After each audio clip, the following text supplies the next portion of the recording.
Going into this, I didn't really know much about CBRN at all, just besides that it was for anything to deal with like chemical, biological, or nuclear. Learning the steps on how to put on the mask was a completely new concept to me. That's something that I've never gotten to experience before. Understanding the entire process and how thorough you need to be in order to properly seal the mask and make sure that it's properly adjusted to your face. I got it on my hip, right? It's important. It's all the way you grab it, so you have it set in there for how you're going to grab it in the future. I got my hand on the middle. This will be wrapped over top. One easy takeover, pull straight back, and then you breathe out, make sure all that air is gone. Gas, gas, gas. Going through all the steps of how to decontaminate your skin when you're putting on all your MOPS gear. But it was just really cool to see that these are all the steps that we've come up with in order to mitigate any injury due to any CBRN warfare. What brought me to ROTC, the first thing that pops in mind is my family. I didn't really have anybody in my family that did serve, so it was kind of the opposite, where a lot of people are brought up through generations of like, my grandfather served, my father served, I want to serve.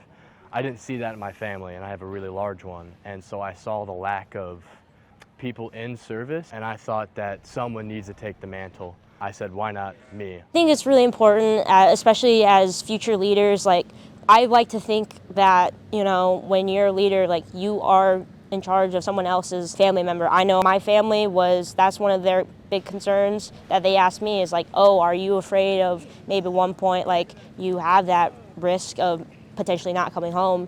Get in my chamber! Hurry up!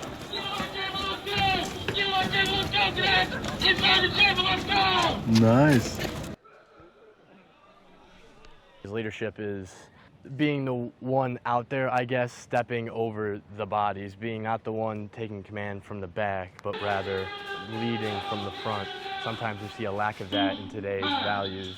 I really want to steward that in not only my career, but in people that I'm able to affect later.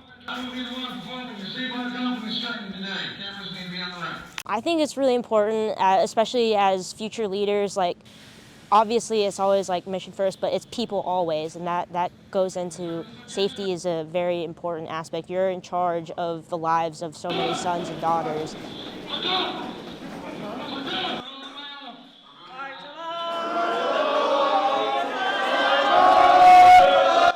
Knowing what needs to be done, whether it sucks, whether it's good for your career, whether it's bad for your career, whether it's for somebody you don't like, whether it's for your best friend, a family member, blood or not, it's doing what needs to be done, doing what is right. And I really want to steward that in not only my career, but people that I'm able to affect later. Whoa! Let's go!